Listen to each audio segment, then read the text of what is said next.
Bismillahirrahmanirrahim. Assalamualaikum warahmatullahi wabarakatuh. Alhamdulillah wassalatu wassalamu ala nabiyyina Muhammadin sallallahu alaihi wa ala alihi wa ashabihi ajma'in. Amma ba'd. Alhamdulillah, Bapak Ibu-ibu rahimani rahimakumullah jami'an. Kita lanjutkan materi kita dari kajian dari kitab Ad-Da' wad-Dawa' Ibnu Qayyim rahimahullahu taala. Bagi yang punya terjemah bisa dilihat kita masuk pada halaman 29 sambil kita tadabburi makna demi makna dari pembahasan Ibnu Qayyim rahimahullah ta'ala. Kita sering menjumpai doa sejumlah orang yang dikabulkan oleh Allah subhanahu wa ta'ala. Ya, perhatikan di sini kalimat-kalimat Ibnu Qayyim penuh dengan makna tauhid. Kalimatnya enteng, seolah-olah dibaca enteng, tapi ketika Anda mentelaah, sungguh betul ada pelajaran yang berat, yaitu terkait tauhid, yang mana banyak kaum muslimin terjatuh dalam kesyirikan terkait dengan doa dan dianggap itu bukan syirik. Doa-doa tersebut kadang dipanjatkan ketika kondisi terjepit, terhimpit, dengan disertai ketundukan hati kepada Allah. Nih, perlu diperhatikan. Doa orang dikabulkan oleh Allah Subhanahu wa taala. Pertama, kondisi kita terhimpit. Ya. Sebagaimana dalam hadis, kalau Anda dalam keadaan apa? Fisarra, dalam keadaan lapang dada, dalam keadaan enggak ada musibah, dalam keadaan Anda riang gembira dan Anda ingat sama Allah. Anda ingat sama Allah. Dalam keadaan sehat, sehat digunakan untuk ibadah. Dalam keadaan harta melimpah, digunakan untuk infak sedekah.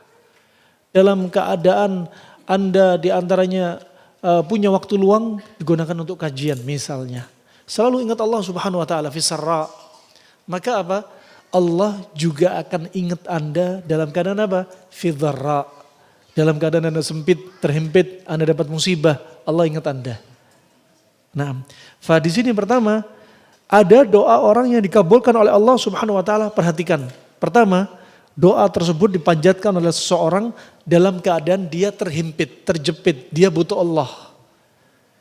Ketika dia yang gembira, dia ingat Allah. Ketika dia terhimpit, dia butuh Allah dan Allah ingat dia. Satu. Kedua, disertai dengan ketundukan hati kepada Allah. Ini kedua. Kalau doa, tunduk hati. Jangan doa tapi sombong. Jangan doa tapi nggak yakin Allah akan mengabulkan. Ya. Kemudian yang berikutnya perhatikan yang keempat, ketika doa bertepatan dengan waktu-waktu yang mustajab, tempat-tempat yang mustajab. Ya. Kemudian berikutnya dan atas dasar kebaikan yang pernah dilakukan sebelumnya hingga Allah mengabulkan doa dia. Bisa dengan tawasul. Dari perbuatan baik dia bertawasul. Ini semua akan menjadikan apa? Doa dia dikabulkan oleh Allah subhanahu wa ta'ala. Ini yang perlu diperhatikan. Ya. Kemudian selanjutnya ini standarnya tadi doa kita dikabulkan. Kemudian ada orang salah persepsi. Ya. Keluar dari apa yang disebutkan di atas. Ada orang salah persepsi menyangka bahwasannya rahasia terkabulnya doa tadi ada pada lafadz doa yang digunakan. Nah, kesalahan pertama. Kesalahan pertama apa? Mentang-mentang dia bahasa Arab, doanya pakai bahasa Arab semua. Fasih, fushah. Ya, pakai bahasa Arab. Pasti saya ahli nahwu. Sudah mondok 4 tahun. Bahasa Arab saya kenceng. Misalkan. Doa pakai lafadz-lafadznya. Harokat-harokatnya, kapan rafa, kapan nasab, kapan majrur, udah mahir. Dia pikir dengan lafadz doanya yang dia lakukan pasti dikabulkan oleh Allah Subhanahu wa taala. Enggak jamin. Ada orang enggak bisa bahasa Arab tapi pakai bahasa Indonesia, doanya mustajab. Ini yang harus diperhatikan. Jangan sombong dengan apa yang Anda miliki. Walaupun ada di antara kita pintar bahasa Arab, sombong, doanya pasti dikabulkan. Enggak jamin. Bukan lafadznya juga, Masya Allah, saya hafal lafadz doa yang panjangnya 1 halaman. Alhamdulillah, mungkin di luar kepala. Nah, pasti dikabulin. Ini salah persepsi. Nah, salah persepsi. Nah, ini yang pertama, kesalahan yang pertama. Ya, maka ia pun memakai lafaz itu, tetapi dia mengabaikan beberapa perkara yang kita sebutkan tadi. Karena apa? Perlu dihadirkan doa hati ketika berdoa. Ya, jangan sampai berdoa walaupun lafadznya panjang, tapi hatinya lalai. Dia akan dikabulkan di sisi Allah Subhanahu Wa Taala. Kemudian Anda tadabburi ketika orang salah persepsi tadi. Anda tadabburi, dimisalkan oleh Ibnu Qayyim rahimahullah ta'ala, hal ini sama seperti orang yang menggunakan ada obat manjur. Katakan obat ini manjur untuk gatal-gatal, obat ini manjur untuk stroke, obat ini manjur untuk vertigo, obat ini manjur untuk asam urat, untuk darah tinggi, manjur. Kapan manjur digunakan? Digunakan pada waktu dan cara yang tepat. Manjur kapan digunakan? Ketika dia sakit asam urat, dikasih obat asam urat, manjur. Kalau dia nggak punya obat, nggak punya penyakit asam urat, dikasih asam urat, tambah sakit. Bisa difahami? Makanya orang-orang pengobatan Arab klasik, jangan minum herbal kecuali ketika dibutuhkan. Nah, kecuali ketika dibutuhkan. Seperti obat itu manjur, kapan? Ketika dikonsumsi di waktu tepat. Waktu minumnya tepat, ya, momennya tepat, dan kapan ketika sakitnya dia juga tepat, dan bagaimana cara minumnya. Nah, ini permisalan Ibnu Qayyim rahimahullah ta'ala. Hingga obat itu bermanfaat baginya. Makanya ada hadis Nabi SAW, idza wafaqa dawa'uda bara'a biidznillah. Kalau sudah obat cocok dengan penyakit, akan sembuh dengan izin Allah. Kalau obat cocok sama penyakit. Kalau ada penyakit nggak sembuh-sembuh, bisa jadi diagnosanya salah, bisa jadi obatnya salah, bisa jadi dosisnya salah, bisa jadi cara konsumsinya salah. Kenapa? Nggak cocok. Makanya ketika penyakit cocok sama obat, akan sembuh dengan izin Allah. Izin Allah terkait dengan sebab. Sebab apa? Sebab mencocokkan antara jenis penyakit dan jenis obat. Nah, akan menjadi obat yang manjur. Kemudian ada orang lain menyangka bahwasanya dapat memperoleh manfaat serupa dengan memakai obat yang sama. Sementara ia mengabaikan segi hal yang lainnya. Ya, dia minum bukan pada jam-jamnya. Dia minum dosisnya salah. Ya, sama-sama obat manjur, tapi enggak manjur untuk yang lain. Manjur untuk orang ini, enggak manjur untuk orang itu. Kita katakan misalkan ada sakit mah, sifatnya panas dingin. Orang yang mahnya panas, ya, dengan orang yang mahnya dingin, obatnya beda. Gak bisa disamakan obat sakit mah. Oh, ini bapak ini pakai masya Allah, pakai temulawak sembuh. Oh, bapak ini pakai timun sembuh. Oh, bapak ini pakai semangka sembuh. Oh, bapak ini pakai bidara sembuh. Belum tentu sama untuk bapak yang lain, karena beda kasus. Ya, beda kasus. Kenapa? Ada diagnosa yang perlu ditegakkan, ada cara yang perlu dia datengin. Nah, ada dosis yang perlu dia lakukan. Orang seperti ini benar-benar telah salah persepsi. Obat manjur yang dikonsumsi oleh si fulan, belum tentu obat manjur ini bermanfaat bagi si alan atau si polan. Ya, makanya harus didatangi. Nah, saya berdoa nggak dikabul-kabulin ya. Kok itu masya Allah doa sekali langsung dikabulin. Nah, apa ya? Kenapa ya? Padahal isinya doanya sama, lafadznya sama. Tapi kenapa dia lebih dikabulin? Padahal saya doa 1 tahun. Dia doa baru 1 hari 2 hari sudah dikabulkan Allah Subhanahu Wa Taala. Ini yang membedakan. Rahimahumullah jami'an, ini contoh yang pertama. Kemudian contoh kedua yang keliru. Kadang ada orang, lihat halaman 30. Kadang ada orang yang berada dalam kondisi terjepit berdoa di kuburan. Contoh yang keliru. Dia lagi dalam kondisi kena musibah, terhimpit, terjepit, susah. Dia doa di kuburan. Doanya di kuburan, tawaf di kuburan, iktikaf di kuburan. Ya, baca pagi, siang, sore, malam di kuburan. Doanya panjang-panjang di kuburan. Ya. Dan doanya dikabulkan. Nah, ini persepsi yang keliru. Doanya dikabulkan. Lantas orang bakal menyangka bahwasanya rahasia terkabulnya doa adalah pada kuburan. Ini salah sangka. Ya, padahal doa dia di kuburan kebetulan dikabulkan oleh Allah Subhanahu wa taala untuk menjadi fitnah bagi manusia. Ikut dia apa enggak? Bukan dikabulkan. Oh, ini doanya mujarab. Kalau kuburan di wali fulan, doanya di situ pasti dikabulkan. Ya.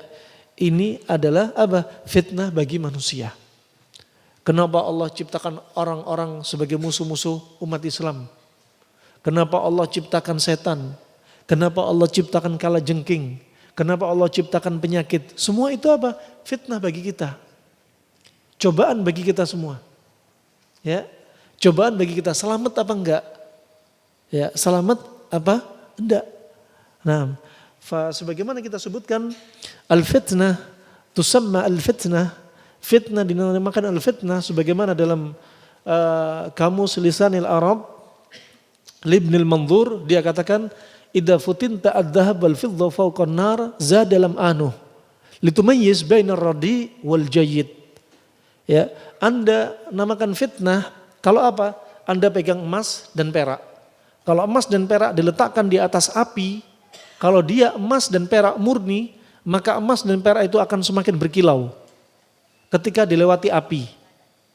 Kalau emas dan perak itu enggak asli, enggak murni, afkiran, ketika diletakkan di atas api, dia semakin redup. Demikian manusia.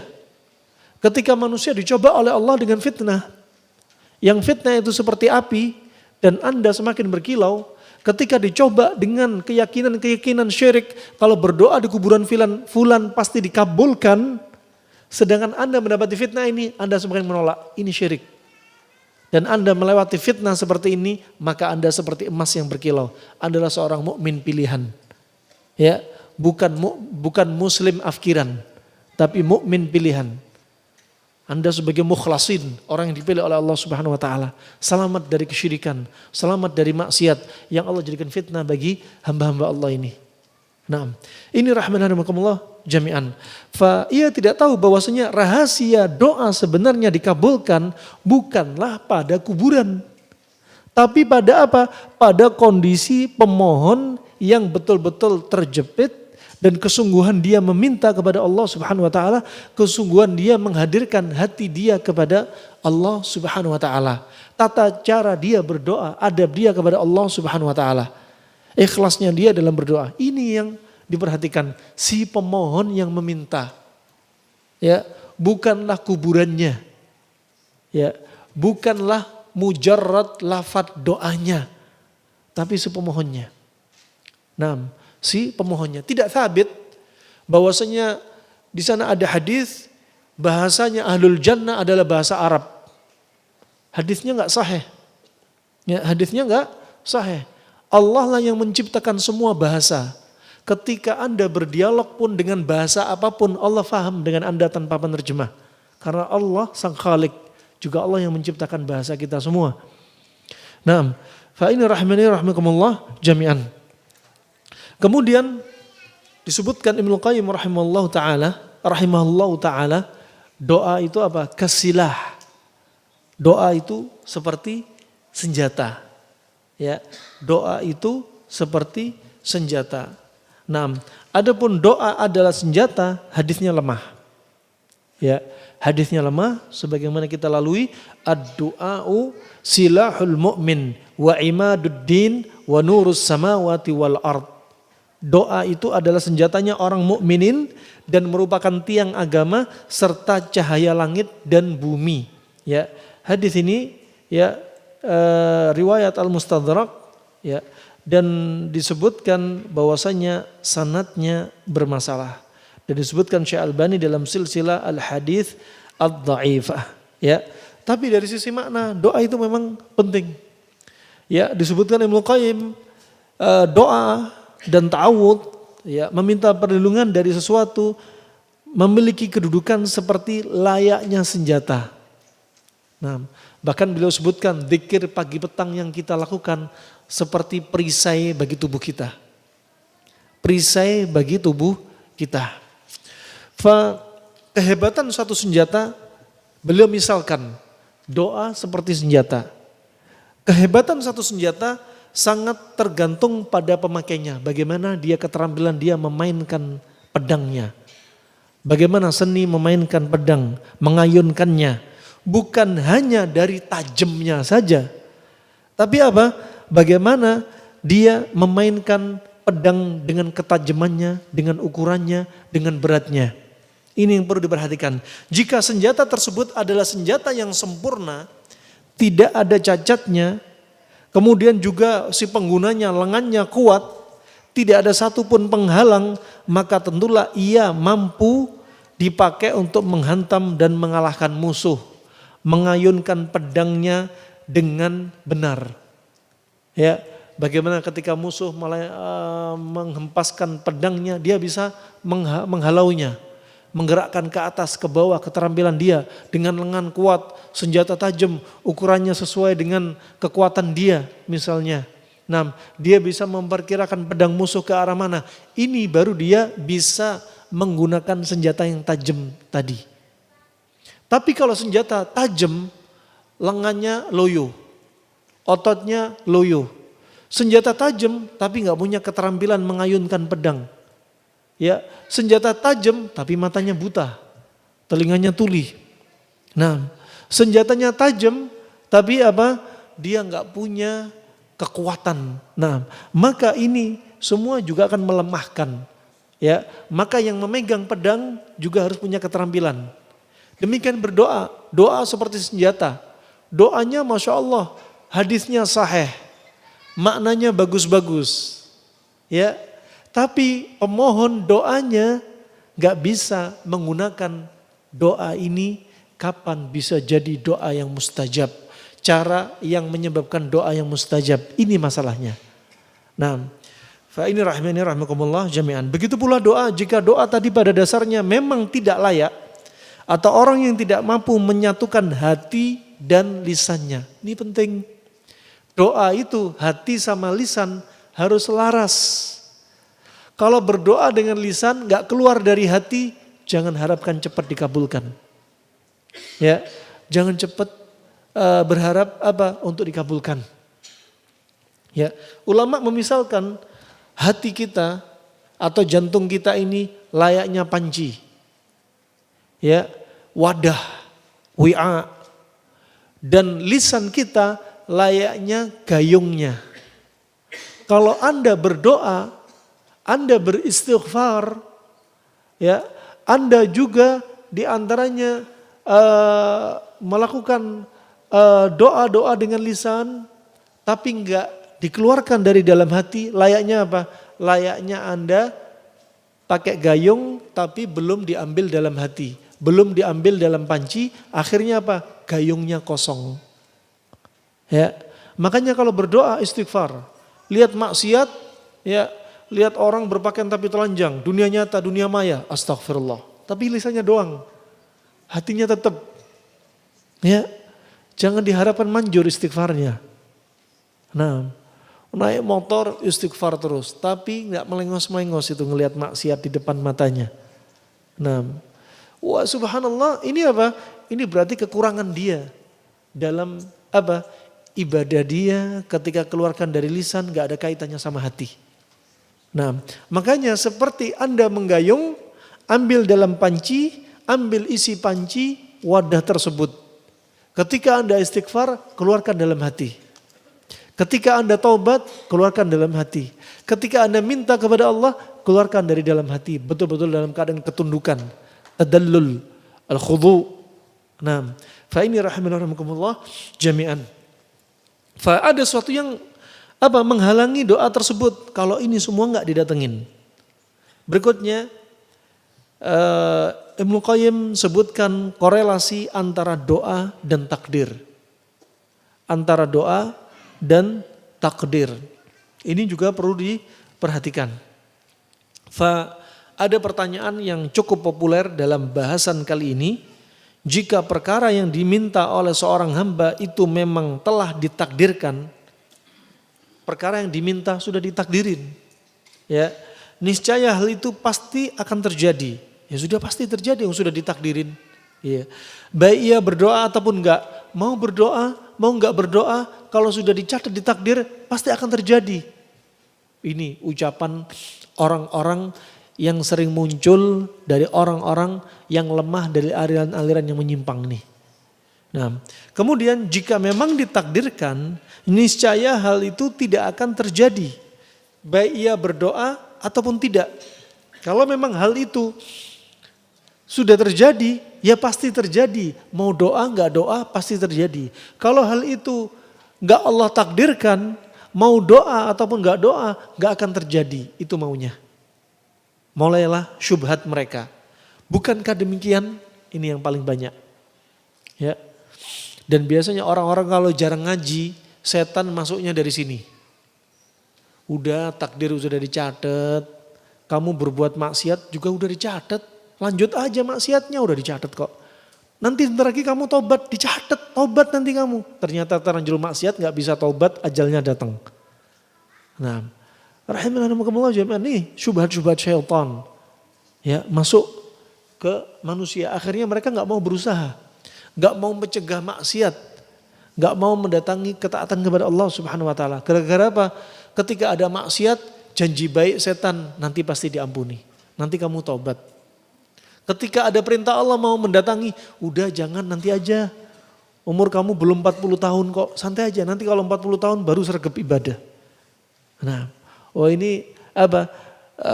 Syubhat-syubhat syaitaninya. Nah, kemudian segolongan orang menyangka bahwa pernyataan di atas ada benarnya. Pernyataan di atas mereka pikir ada benarnya. Mereka pun lantas meninggalkan doa. Kalau gitu nggak usah doa. Kalau perlu nggak usah usaha. Kan sudah dicatat dalam takdir. Ya, ingat kisahnya siapa? Umar bin Khattab. Ketika Umar bin Khattab apa? Mendapati seorang pemuda yang berbuat maksiat. Ditanya sama Umar, kenapa kamu melakukan ini? Kata dia apa? Aku lakukan ini karena takdir Allah. Ya. Kemudian dia berhujah dengan maksiatnya gara-gara takdir Allah. Akhirnya Umar mengambil pelepah kurma, dipukulin ke pemuda ini. Kata pemuda ini, kenapa kamu pukul saya? Aku pukul kamu juga takdir Allah. Nah ini, artinya apa? Kita punya andil sebab. Sebenarnya bisa dia meninggalkan maksiat. Dengan cara apa? Sebab dia menjauhkan diri dari maksiat. Dan mendatangi perintah Allah subhanahu wa ta'ala. Wah ini apa? Menunjukkan disinilah perjuangan ibadah. Nah, kemudian mereka meninggalkan doa. Seraya mereka mengatakan doa itu sama sekali gak ada faedahnya. Ya, seiring dengan kedunguan dan kesesatan mereka, sungguh demikian ini sangat kontradiktif. Mereka yang mengatakan udah gak usah doa. Doa itu gak ada faedahnya. Hidupi, jalani aja, ikuti alur hidup. Gak usah pakai doa-doaan gitu. Ini apa? Ucapan yang kontradiktif. Dungu lagi sesat. Nah, sesungguhnya konsekuensi Anda kalau perhatikan orang-orang semacam ini sekarang sudah banyak bermunculan. Bahkan diupload di medsos. Diupload di medsos, disaksikan jutaan manusia. Kemudian apa? Manusia ikut teracuni syubhat mereka melalui medsos ini. Oh ini banyak, demi Allah banyak. Ucapan-ucapan kayak gini sudah banyak. Ya, makanya sekarang kesesatan itu diangkat. Al-haq ditekan. Nah, ini rahimani rahimakumullah jamaah. Sesungguhnya konsekuensi diri dari penerapan pemikiran ini hanya akan meniadakan dan menafikan salah satu bentuk atau keberadaan faktor-faktor penyebab dari sebuah kejadian. Ada sebab, ada akibat. Sebab dia seperti ini ada akibatnya. Nah, ada akibatnya. Sebagai bantahan, kita katakan kepada mereka, seandainya Anda memang ditakdirkan untuk kenyang dan terbebas dari rasa dahaga, tentu itu pasti akan terjadi. Baik Anda makan ataupun gak makan. Ini bantahannya. Bantahan untuk siapa? Mereka yang mengatakan doa itu gak manfaat. Disebutkan apa? Seandainya Anda memang ditakdirkan oleh Allah untuk kenyang dan bebas dari rasa dahaga, padahal Anda nggak makan, Anda nggak minum, pasti akan terjadi. Anda terasa kenyang terus. Kenapa? Allah yang berkehendak. Allah yang berkehendak. Demikian pula, jika memang ditakdirkan untuk kenyang, tentu Anda tidak akan pernah kenyang. Kalau nggak ditakdirkan kenyang, nggak akan kenyang, nggak akan kenyang. Baik Anda makan ataupun tidak, ya. Anda makan, tapi Allah nggak menakdirkan Anda kenyang. Ya udah makan terus. Makanya masalah makan aja takdir Allah. Daun jatuh saja dari pohonnya, dari dahannya, itu sudah dicatat dalam takdir. Apalagi urusan Anda, manusia, makhluk Allah, urusan kesehatan Anda, kenyang, lapar, ini juga diperhatikan dalam takdir Allah Subhanahu wa taala. Nah, diperhatikan dalam takdir Allah Subhanahu wa taala. Semua sudah dicatat. Ya, termasuk Anda perhatikan, Nabi SAW pernah kena sihir enggak? Nabi pernah kena sihir? Siapa yang nyihir Nabi? Namanya siapa? Siapa namanya? Orang Yahudi namanya siapa? Labid bin A'sam. Tukang sihir bayarannya Bani Zuraik. Ya, dia termasuk penyihir yang paling ahli, nyihir Nabi. Nabi kena sihir kan? Kena sihir. Nabi pernah kena ain enggak? Mata jahat. Pernah enggak? Pernah apa enggak? Pernah juga. Kena ainnya siapa? Ainnya Yahudi yang hasad kepada Nabi SAW. Dan Nabi diruqyah oleh Aisyah radhiyallahu anha. Di sini Nabi seorang Nabi, ya, dia manusia yang terbaik, ya, dan dia penutup para Nabi dan Rasul. Dia sebagai pemimpin anak Adam di padang mahsyar, dia sudah dijamin masuk surga. Dia dijaga malaikat Jibril, ya, dia mendapat kedudukan di sisi Allah dibanding nabi-nabi yang lainnya. Anda lihat kalau di Al-Quran Allah sering memanggil nama para nabi langsung dengan namanya.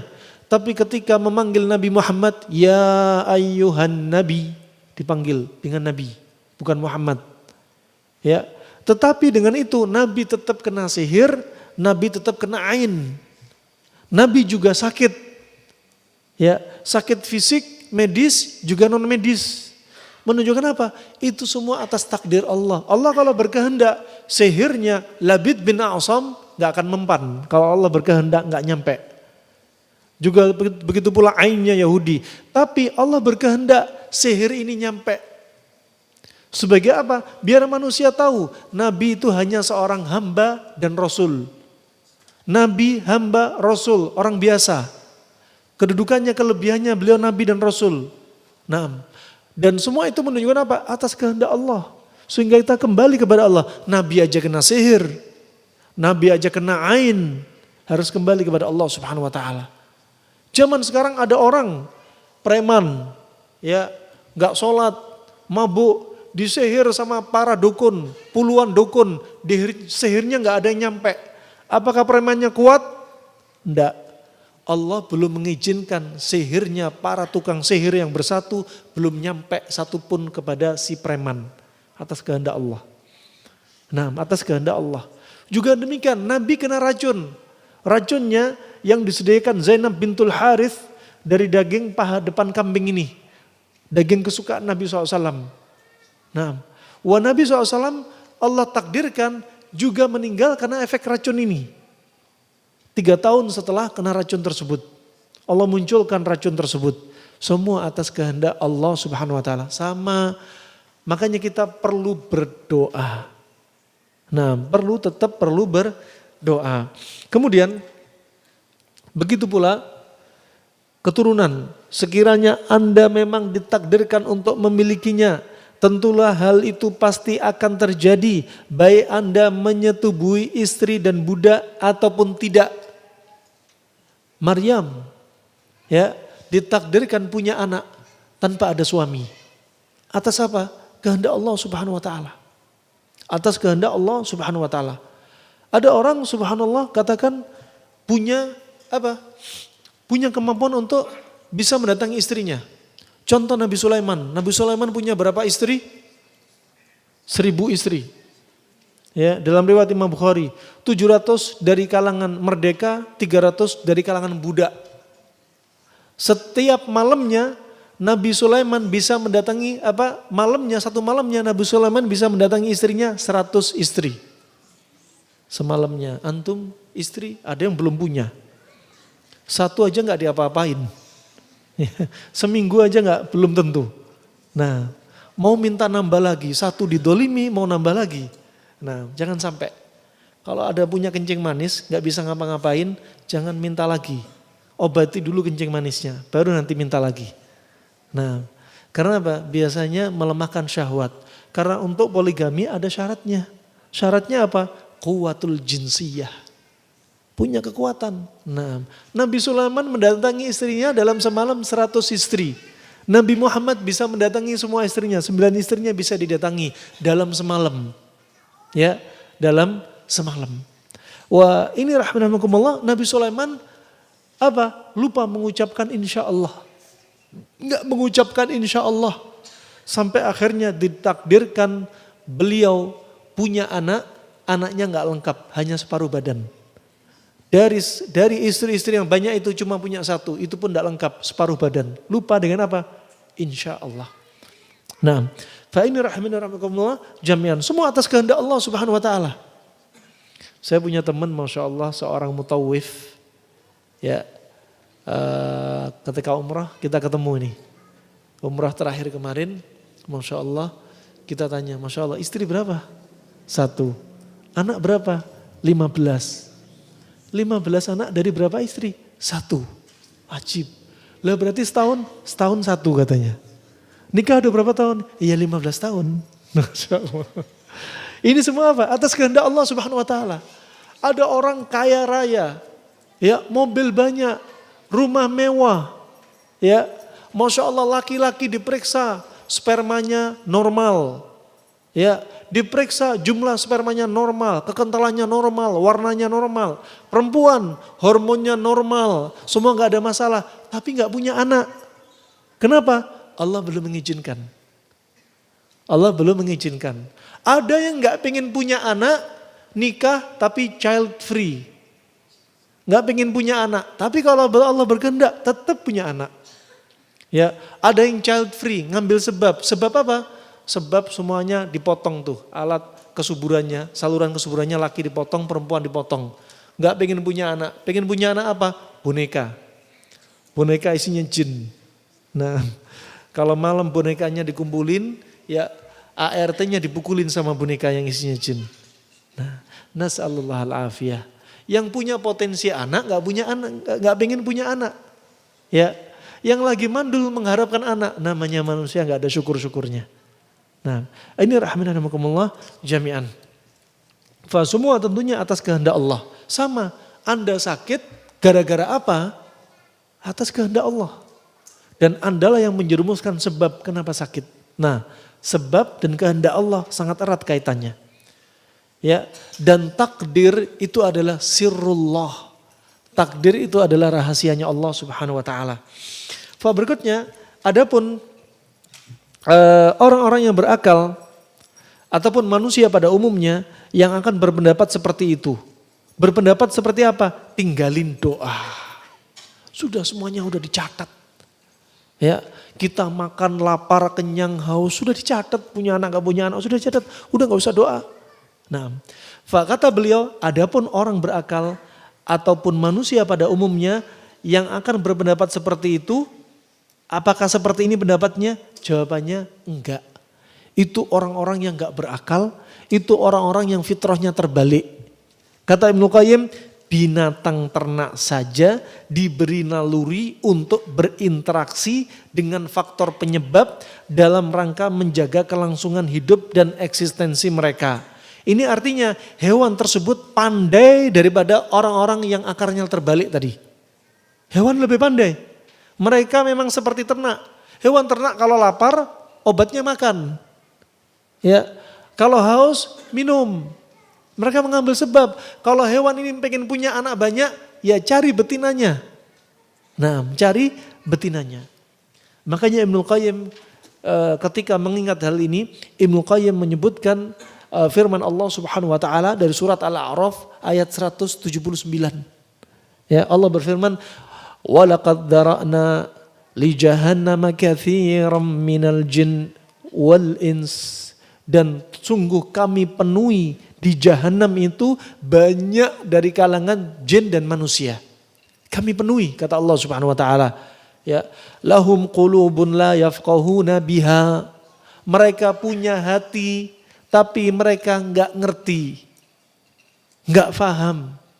Ya, menunjukkan akal dan pengertian itu di hati, di jantung. Jantung sama otak masih ada tautannya. Ya, walahum a'yunun la yubsiruna biha. Mereka punya mata, tapi dengan mata ini mereka nggak bisa melihat, buta. Ya, dia sudah nggak bisa melihat dengan ilmu, dengan hidayah. Walahum adhanun la yasma'una biha. Mereka punya telinga, tapi nggak bisa dengar. Dinasehatin masih ditutup, dibuntu telinganya. Kenapa? Ada mental blocker. Hatinya ini tertutup, nggak mau nerima nasihat. Matanya melihat tapi nggak mau nerima nasihat. Ya, hati itu tempat dia memahami tapi dikunci, nggak mau paham-paham. Nah, kemudian apa kata Allah Subhanahu wa taala? Ulaika kal an'ami bal hum adall, ulaika humul ghafilun. Mereka inilah seperti binatang ternak. Kalau di dalam Al-Qur'an disebutkan binatang ternak cuma 3. Sapi, kambing, onta. Mereka seperti ini. Bahkan mereka lebih hina daripada, lebih sesat daripada binatang ternak. Dan mereka adalah orang-orang yang lalai. Insya Allah setelah adzan kita lanjut sesi tanya jawab. Ya. Kemudian sholat isya. Setelah sholat isya saya minta udzur karena ada pertemuan asatidzah di Bogor. Ya. Jadi saya minta udzur. Kita adzan, kita lanjutin lagi insya Allah tanya jawab. Barakallahu fikum. Baik, mungkin ada pertanyaan. Tafadhol barakallahu fikum wa fikunna jami'an. Ada pertanyaan? Mari Pak. Mari Pak.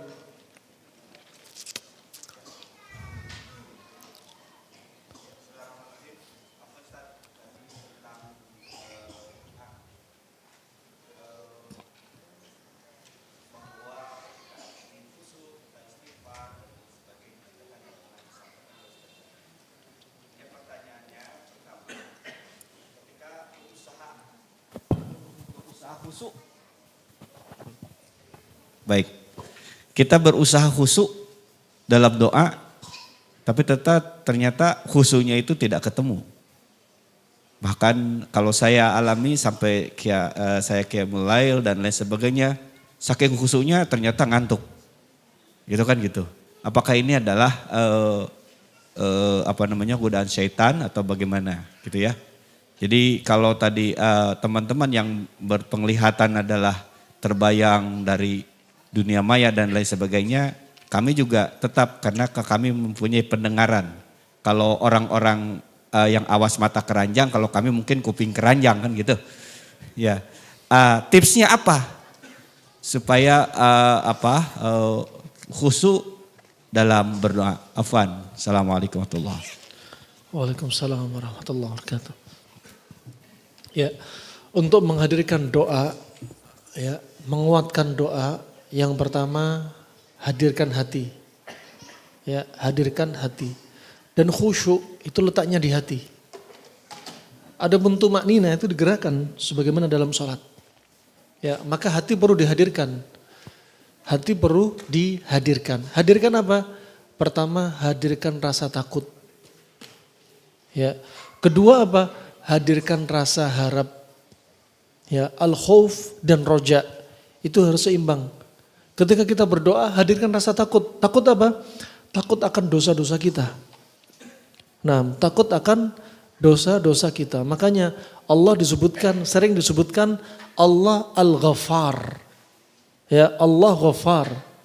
Innahu al-Ghaffar, innallahu al-Ghafurur Rahim misalkan. Ghafur di sini untuk apa? Untuk menunjukkan bahwasanya kita ini banyak dosa sebelumnya. Makanya Ghafar, Ghafur itu maha pengampun. Untuk mengampuni dosa kita. Kemudian Ar-Rahim itu berarti apa? Kita perlu dianjurkan untuk meningkatkan rasa harap. Karena Rahim itu apa? Maha penyayang. Maka kita berharap apa? Rahmat Allah Subhanahu wa taala. Nih, rasa takut, rasa harap dihadirkan. Rasa takut dan rasa harap dihadirkan. Kemudian ketika berdoa tentunya datangi adab-adabnya. Doa jangan dijadikan hanya sebagai rutinitas. Kalau Anda jadikan doa hanya rutinitas antara adzan dan iqamat berdoa, rutinitas ketika sepertiga malam berdoa, rutinitas ketika, ya bukan, jangan jadikan rutinitas. Tapi jadikan rutinitas plus rasa lezat. Anda doa, Anda bayangkan Allah dengar kita, akan lezat. Ya, contoh ketika sholat, sama. Kalau Anda sholat hanya dijadikan rutinitas, kewajiban Anda bisa jadi nggak bisa merasakan lezatnya. Tapi ketika sholat Anda jadikan apa? Ini tempatnya apa? Munajat Anda dengan Allah. Nabi SAW bersabda, "Idza qama ahadukum yusalli fa innahu yunaji rabbah." Kalau salah satu dari Anda sedang berdiri tegak sholat, sesungguhnya dia sedang bermunajat dengan Allah Subhanahu wa taala. Anda baca Al-Fatihah, Alhamdulillahirabbil alamin. Kemudian apa? Dalam hadis Abu Hurairah riwayat Imam Muslim, Hammadani abdi, hambaku memujiku. Masya Allah. Sholatnya kira-kira tambah mantep apa enggak? Pasti tambah mantep. Ar-Rahmanir Rahim. Apa kata Allah? Athna alayya abdi, hambaku banyak memujiku. Maliki yaumiddin. Apa kata Allah?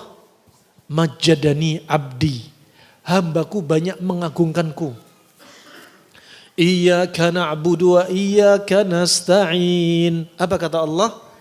Hadza li wa hadza li abdi wa lahu masa'al. Ini separuhnya untuk hambaku, separuhnya untukku, dan terserah dia mau minta apa selama enggak minta yang haram. Ihdinas siratal mustaqim, siratal ladzina an'amta 'alaihim ghairil maghdubi 'alaihim waladdallin. Apa kata Allah? Hadza kullu li abdi wa lahu masa'al. Ini semuanya untuk hambaku, silakan mau ambil, mau minta apa? Silakan. Nah, ini hadirkan ketika Anda berdoa, Allah dengar Anda, Allah lihat Anda. Hadirkan Allah As-Sami, Allah Al-Basir. Makanya orang yang derajatnya sudah sampai derajat ihsan, Islam, iman, ihsan. Ya, sebagaimana hadis Jibril yang panjang, apa definisi ihsan? Anta'budallah ka'annaka tarah wa illam takun tarah fa innahu yarak. Kalau Anda berdoa, Anda rasakan seolah-olah Anda melihat Allah. Rasakan seolah-olah Anda melihat Allah walaupun Anda ya tidak punya penglihatan. Ya, walaupun Anda di kegelapan malam. Kalau Anda nggak mampu, rasakan seolah-olah Allah selalu memantau Anda. Nah, doanya nih mantep. Jangan sampai doa nggak yakin. Ya, datangi adab-adabnya ketika berdoa. Ya, Anda menghadap kiblat. Ketika berdoa dimulai dengan merayu Allah Subhanahu wa taala, sebutkan asmaullah al-husna ya. Ketika berdoa hadirkan rasa yakin, ketika doa pilih waktu-waktu mustajab, tempat yang mustajab. Ketika berdoa ya Anda bisa juga bertawasul. Nah, ini ketika Anda resapi, Anda akan rasakan lezat ya. Saat itu Anda akan dapati khusyuk. Anda akan dapati khusyuk. Dan juga jangan terlalu ekstrim. Doanya panjang banget. Jangan terlalu. Akhirnya Anda akan apa? Timbul malal, capek, lelah. Sebutuhnya Anda. Kemudian juga jangan detail-detail banget. Ya, mau nikah, doanya detail-detail banget. Ya Allah, nikahkan aku dengan seorang wanita ya Allah. Yang rambutnya panjangnya sampai pinggang ya Allah. Lurus tapi ya Allah. Matanya kalau bisa belok ya Allah. Ya Allah, giginya kalau bisa miji mentimun. Ya Allah, hidungnya kalau bisa mancung 2,5 senti ya Allah. Tidak perlu detail-detail. Nah, barakallahu fikum. Kemudian apakah benar jika doa kita tidak dikabulkan di dunia maka akan dikabulkan di akhirat? Iya, ada yang disimpan untuk kita. Nah, gak ada jeleknya itu doa. Kalau sekarang nggak dikabulkan, nanti disimpan di akhirat. Ya, untuk Anda. Nah, kenikmatan itu. Makanya selalu husnudzon kepada Allah Subhanahu wa taala. Apakah benar jika kita tertidur dalam keadaan sedih akan dipeluk oleh jin, ya? Atau itu adalah rasa aman yang diberikan oleh Allah? Ya, wallahu a'lam bishawab. Ya, biasanya kalau orang tidur terbawa perasaan dendam, iri, hasad, dengki, marah, tak heran dia akan banyak diganggu jin juga pengaruh. Makanya mimpinya mimpi yang buruk. Kenapa? Perasaan yang tertekan terbawa dalam mimpi. Mimpi ada 3. Mimpi dari Allah, mimpi dari setan, dan mimpi yang merupakan bunga tidur. Nah, makanya sehat apa? Enak tidur, enak perasaan, enak makan. Ini baru sehat. Ya, kalau tidur bawa dendam, nah, lama-lama tak heran diganggu setan juga. Ambil sebab termasuk doa, zikir-zikir, ya, sebelum tidur. Nah, kalau Anda sedih ya zikir kesedihan, ya banyak-banyak istighfar. Kalau lagi marah juga demikian. Apa tipsnya supaya doa cepat dikabulkan? Ini sebenarnya sudah ada di materi yang sebelumnya. Ya, tips doa cepat dikabulkan. Pertama, diantaranya kita banyak-banyak bertobat kepada Allah, banyak istighfar, sebut nama Allah, asmaullah al-husna. Juga diantaranya pilih waktu-waktu yang mustajab. Ya, juga diantaranya jauhi makanan minuman yang haram. Kemudian datangi ketaatan kepada Allah Subhanahu wa taala, rayu Allah Subhanahu wa taala, akui diri kita banyak dosa. Sebagaimana Nabi Yunus di dalam perutnya ikan paus, fi dhulumatis thalath, dalam 3 kegelapan. Gelapnya jauh dari matahari, gelapnya di bawah lautan, dan gelapnya perutnya ikan paus. Apa yang dia baca? La ilaha illa anta subhanaka inni kuntu minadh dhalimin. Ya, ketika Anda sedih, nih tingkatkan tauhid. La ilaha illa anta subhanak. Kemudian akui diri kita banyak dosa. Inni kuntu minadh dhalimin. Nah, itu insya Allah yang bisa saya sampaikan. Semoga bermanfaat. Jika ada kurangnya harap dimaklumi. Jika ada benarnya dari Allah semata. Semoga Allah kabulkan doa kita. Semoga Allah jauhkan kita dari segala keburukan. Dan semoga Allah angkat sakitnya orang-orang yang sakit di antara kita. Dan semoga Allah wafatkan kita dalam keadaan husnul khatimah. Amin ya rabbal alamin. Wa billahi taufiq wal hidayah. Subhanakallahumma bihamdik. Asyhadu an la ilaha illa anta astaghfiruka wa atubu ilaik. Wassalamualaikum warahmatullahi wabarakatuh.